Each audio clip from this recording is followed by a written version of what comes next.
Hello and welcome to the latest edition of the Cloud Native Now podcast. I'm Mike Vizard, and once again we're here with Paul Nashawaty, who's what is your formal title? I don't think I ever used that before, but let's establish that.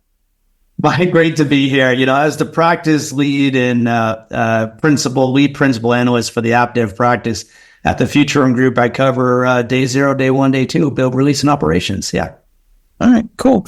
So we've seen Red Hat start talking about Lightspeed, and there's a couple of flavors of Lightspeed, but Lightspeed is, in the context of their Red Hat OpenShift platform, is a Gen AI tool that helps you essentially better understand how do you build stuff on top of and deploy stuff on top of OpenShift. It doesn't actually manage the clusters yet. That may be something handled by Lightspeed for Ansible or something else in the future. We'll see how that goes. But clearly, we're starting to see Gen AI come to Kubernetes, and arguably, this is a platform that needs it more than many others because of its complexity. And so are we seeing a new way of thinking about how to manage Kubernetes clusters at a higher level of abstraction?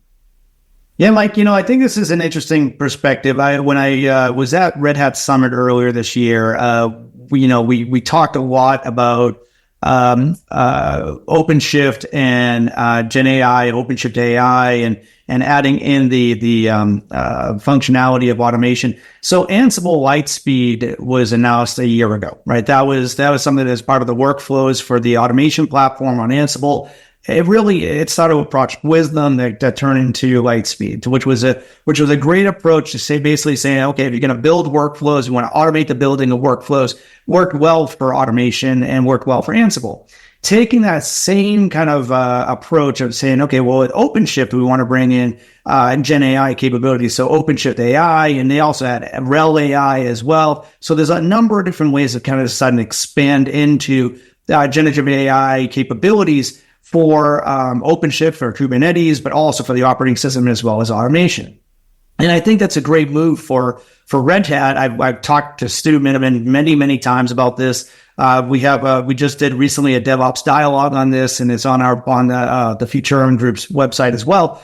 But basically, it's the ability to speed up the delivery and the orchestration for these Kubernetes clusters. When you start building out the adoption of these Kubernetes clusters, you really need to have a way to do this in a more automated fashion because of the sheer scale and growth. And I think that's where OpenShift, Lightspeed, or AI with OpenShift kind of comes into play. This seems to be the beginning of a story, and we have another post over on techstrong.ai talking about the rise of software intelligence and the ability to use AI to kind of understand what the flows are between different components and what the services are. Because one of the biggest challenges you see with cloud native is it's just complex, and it's beyond the ability or the cognitive ability of people to keep track of all the relationships between all these things. So will AI play a much bigger role as we go forward in helping us, sort out the chaos? Yeah, Mike, I think when we look at, adding AI into the workflow of the SDLC and across the, not just the software development lifecycle, but across the CI/CD pipelines and everything that kind of goes into play, understanding the shared delivery. What we find in our research that we find that basically 2/3 of respondents indicate that they're working almost 100% faster in delivery of code and applications now compared to just 3 years ago with the same or fewer resources. And if you start extrapolating out where that's going in the market, there's no way that you can throw more hands at these projects to get these code delivered out the door faster without using some type of tools like AI to do that. So the interconnectivity between the workflow and the information that ties it all together, that will be defined and developed by the innovation of the DevOps teams and the innovation of the developer. But once it's created, using AI in order to do the execution, it makes logical sense. And that gives you the economy of scale as well. Mm-hmm. So who's going to lead the charge on this? Is it going to come from the vendor community, or will the open source community kind of lead the charge? There's a couple of open source Kubernetes AI projects that are floating around out there. It's still early days, but sometimes I feel like, the vendor community plows ahead, and then the open source community shows up a couple of months later and says, we'll just take it from here. Well, I mean, there's usually a means to an end, right? I mean, if the vendor community sets something up and it gets you faster time to value, but it doesn't give you full functionality, that might be an opportunity for the open source community to expand on it. The question I have is two things. One, how much advantage do you have, or what's the delta between what the open source community provides versus what vendors provide? Is it 10%? Is it 30%? Is it 50%? What's the delta between the functionality? The second thing is if organizations are actually deploying and how they're deploying based on these automated platforms, are they fully taking advantage of what the vendors are providing versus adding that additional functionality that you can get for open source? The reason why that's a big factor is because if the organization takes on the open source initiatives themselves, they own that initiative all the way through. And they have to own the support, the delivery, the creation, all of it that goes along with it. That means that 2 a.m. call to the SRE because the pipeline's down is what will happen, and they have to own it all the way through. Now, the difference is if you get that 2 a.m. call and you're working with a vendor, you have vendor enterprise level support potentially. If you use an open source, you're basically stuck to the community. So with all that said, I think that it makes a lot of sense for understanding the gaps between what the faster time to value is versus what deltas are needed for the additional functionality. How do you think this will impact the skills required to ultimately implement all this stuff? Because I can see a day when, that mere mortal IT administrator doesn't necessarily need to be a DevOps expert to manage Kubernetes clusters. Yeah, I agree. Actually, I think but we're a long way from there. Taking a human out of the loop right now is not really an option because I don't think it's mature enough to do so. However, with that said, I do think that you take your skilled talent that can develop in these workflows, create those templates, and then use tools like we were just talking about Lightship, right? Like Speedway, and take those workflows and put them in play. If you have those workflows in play, you don't need to have that high level of talent to keep pushing the big green button, so to speak. So I think that the workflows have to be developed. That is, in my opinion, working in collaboration between the organization's bench strength as well as working with vendors that can deliver the solution. To that end, are we getting to a point where the DevOps teams will go solve more complex problems? And I'm asking this question because one of the things I hear from DevOps teams all the time is they go, yeah, we could create a template for that, but we're so busy holding everything else together, we don't have time to go create the template. Yeah, I mean, we see that in the research. Our latest research that we see, and it never ceases to amaze me. I've been doing these studies for the last 4 or 5 years now, so I have trending data that shows this. But we see that 33% or a third of the time that organizations or DevOps teams are spending within organizations are spending a third of their time on innovation and creating new applications, and 66% of their time on maintenance and in maintenance mode. That's a problem, right? Because that means that they don't have enough cycles in the day to innovate, to create these new applications. And frankly, that solves it causes two issues. One, job satisfaction comes into play. DevOps teams, they don't want to go to work every day, and developers don't want to go to work every day working on maintenance. It's just not something that's interesting. It's not fun, right? The other thing is you don't have skill development. You end up having, you just have to continuously work on doing the, tedious tasks. Not fun. That's not what organizations want. That's not what the staff wants. The other side of it is if you take those pieces in play and provide more innovation, then you can actually produce higher levels of output with those workflows. And by producing those higher levels of output, you can put templates in place that produce better results. Problem is, I haven't seen this in the last 4 or 5 years. I see the same results every year I run this trending study that a third of the time is spent on innovation and 2/3 of the time spent on maintenance. And I don't know if that's going to break anytime soon. Well, let's hope that AI will break the vicious maintenance cycle, because that would be like the coolest thing going that we can immediately do, I think, or sooner than later, because some of the stuff that we're thinking about doing is a little on the far end of fanciful, and we'll get there one day, but there's a lot of scut work that just gets in the way. Definitely does. Definitely does. All right.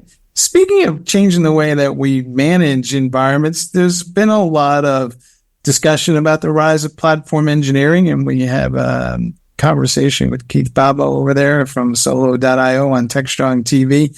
And he's just pointing out that I think maybe the rise of cloud native is what's driving the move to platform engineering, because, the complexity begets a need for a simpler approach. Are these two things kind of joined at the hip in your mind? I mean, yeah, I think that there's a lot of synergies between the two, methodologies and relationships between delivering cloud native code and such. But here's where I think the rise of platform engineering really kind of comes into play.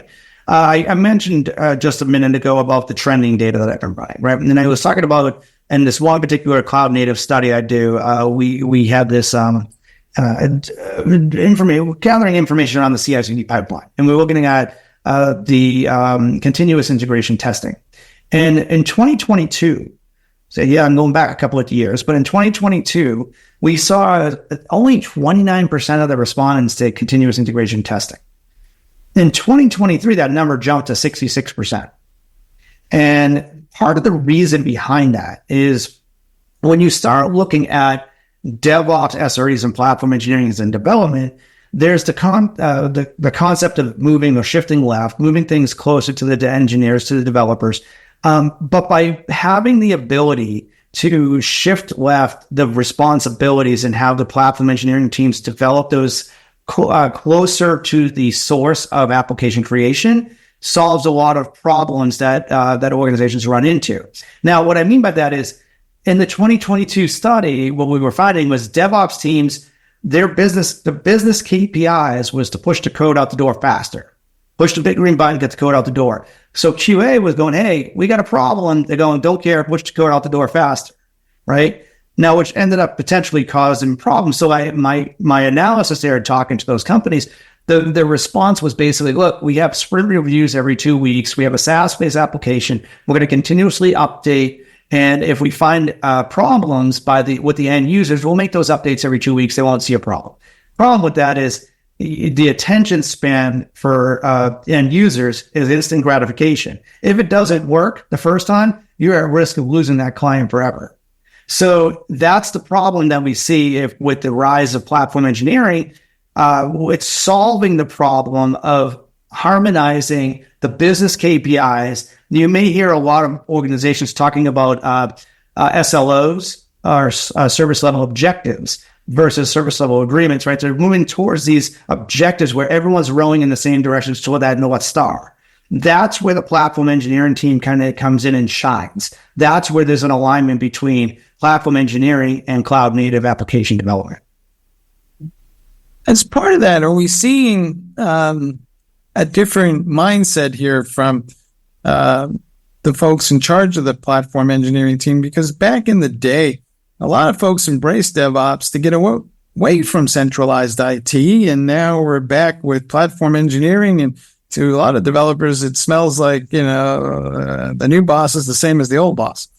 Yeah, well, I think that's a good point. It's a good question, but I also think that the evolution of the tech stack changed over the years, right? Platform engineering historically, in I would say in a heritage kind of view of the word platform, whether it's phrase platform engineering, was more about the infrastructure and less about delivery of the applications. Now we see platform engineering moving up stack into the business logic and worrying about the end to end. So looking from the business logic all the way down to the endpoint devices, right? Looking through, doing tracing. When I look at our observability study, we see cloud log monitoring and tracing being one of the top things that organizations are considering.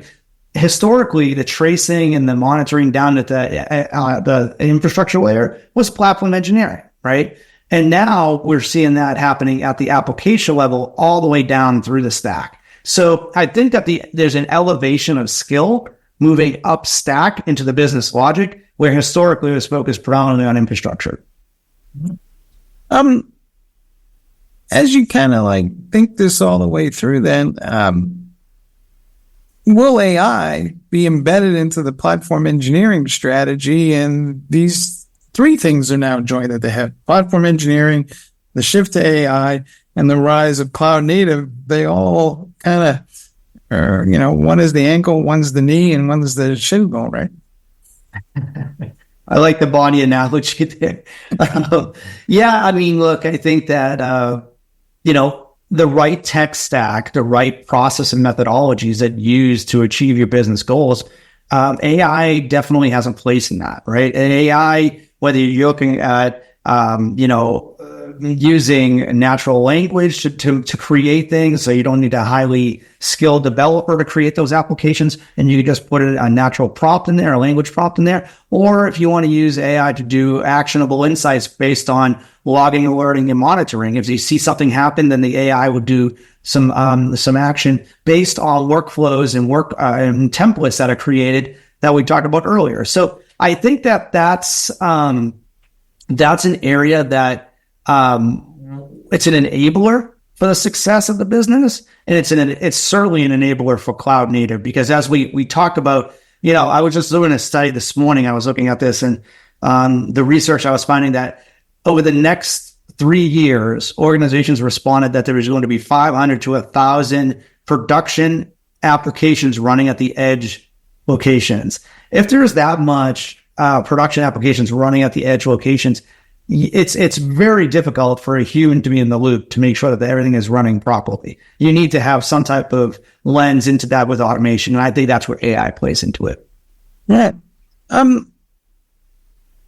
So we also have this interesting shift happening that's related to AI. We're seeing more uses of containers and Kubernetes to go build the AI models, and more consumptions of GPUs that are hard to find. And there's a lot of obsession about utilization rates of those GPUs. One of the articles we have in Cloud Native now is kind of suggesting that virtual clusters for Kubernetes are the way to go to optimize those GPUs. And I think we've talked about virtual clusters in the past, but is this going to be like the killer app for virtual clusters? Because we talk about this tech, and I know it's widely used, but not pervasively used. Yeah, I mean, look, I think virtual clusters is a way to take advantage of the steps of utilizing GPUs in a multi-tenancy environment, and it also allows for the architecture to drive more horizontally and scale across a cost-effective way of delivering. Now, the one thing that I like to kind of bring up, and when we talk about these kind of conversations around Kubernetes clusters and cloud native and GPUs versus CPUs versus TPUs versus whatever you're going to use for some type of processing, it's important to understand what level of processing power you need for your AI instantiation. If you're using a GPU, and it's super expensive to get it, and it's you're tying up resources that you may need, but does your application actually need a GPU? Can you get away with using a CPU? Or do you need a TPU? Do you need something that's higher capacity than what a GPU can do? The question really comes down to is balancing the time resources to the time that's needed for to build out your learning models. If you can do that appropriately, that's where you're going to utilize the best technology for the solution you're trying to achieve. If you're not doing that, you're really tying up resources. That's going to be to some extent, you're over provisioning for something you don't need to over provision for. Mm-hmm. And it's always been surprising to me how much over provisioning there is in the land of Kubernetes, because theoretically you're supposed to be able to scale up and down dynamically, and that's a core feature, and yet we don't. And is that just a bad habit? Well, I think it is a bad habit. I think that organizations leave it up to maybe DevOps teams, and not to talk bad about DevOps teams, but they have a goal. They have a goal to produce the result of getting these applications out the door or work through the CI/CD pipeline. And if it requires provisioning resources to do so, DevOps teams they're not necessarily associated with budget. So they basically say, okay, well, I'm just going to grab the resources I need, and they may over provision because they're getting the job done, but they're over provisioning to get the job done. And it has to be some belts and suspenders in place in order to check those things. Right. They are rewarded on making sure the application is available. And the last thing they want to do is be bothered by some incident that occurred because there wasn't enough memory. So they are going to just kind of default to the most expensive item, or they might not even be aware what it actually costs because nobody told them. Exactly. And then if there's no pressures on them, then then the behaviors will continue. All right. There we go. Now, last topic. Returning to the subject of stateful applications, but we saw the folks over at Slack have come up with an operator to help to deploy some of these. Where are we on this whole adventure with stateful applications on Kubernetes? Is it now a standard thing? Because earlier on, it was kind of like this whole philosophical debate about don't ever do it. It's only for stateless apps, and store your data somewhere else. And how much data are we seeing on Kubernetes clusters? Well, stateful environments within Kubernetes clusters is certainly not new. I mean, this is something that's been coming out this was the challenge when clusters were built. Kubernetes clusters were built because you can certainly run stateless environments and have applications that don't have to worry about the data integrity and such, and that's all well and good. You immediately just processing. But the minute you want to run applications that move away from your heritage environment, your past kind of architectures, and you want to move those data sensitive or check the data integrity of those applications, you need to have a stateful environment, right? You need to have a way to have the consistency in the data, that you have snapshots that you can take. You have ways to roll logs and such, and that all requires the ability to have access into those APIs. So many storage vendors are using the CSI driver or CIS driver to make sure that the Kubernetes cluster is working properly. But what we're seeing is the more and more functionality that you see in traditional architectures that's moving to Kubernetes environments, even though Kubernetes is 10 years old now, we're in a 10-year-old anniversary. And even though Kubernetes is out there, it's been out there for a long time, there's still some situations where Kubernetes just doesn't fit the need for heritage applications. Until that functionality is brought into those Kubernetes clusters, that's when we'll see those the full functionality of Kubernetes and the workloads. Yeah, I feel like, to your point, there's still work to be done in this whole area in terms of optimizing Kubernetes for these types of workloads. What is the overall sense of the level of maturity here? Well, maturity is all in the eye of the beholder on what you're trying to achieve. I mean, like when I look at the way I define a maturity model within the applications, I mean, I look at it in a 5-phased approach, and applications and organizations can fit in any one of those 5 phases.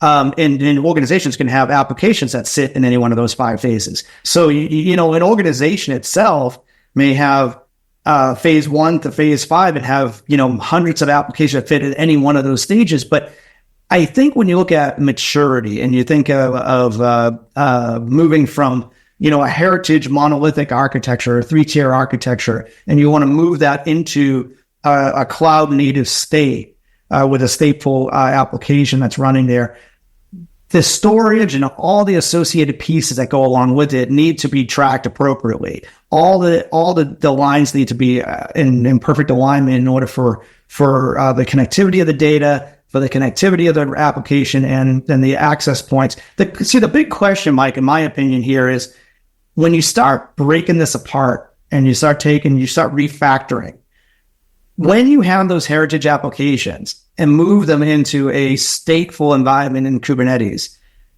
and you build this entire architecture to support this new stateful environment within Kubernetes, what are you gaining by going from your heritage environment to this new environment? Are you gaining cloud native functionality? Absolutely. Are you gaining microservices? Absolutely.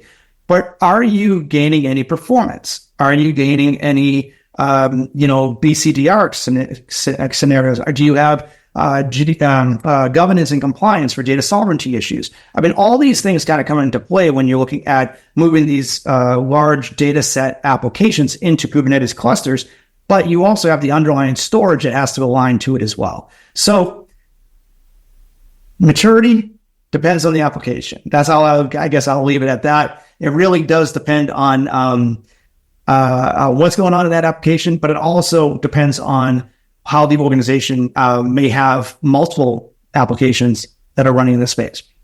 All right. Well, data has gravity, and there will always be greenfield apps. So we're definitely going to have stateful apps on Kubernetes clusters. It's just a question of how many and how often. Hey, Paul, as always, enjoyed the chat. Thanks, Mike. It's been great. All right. And thank you all for listening to the latest edition of the Cloud Native Now podcast. And we hope that you're having great adventures with cloud native computing in general. And until we talk to you, we'll see you next time.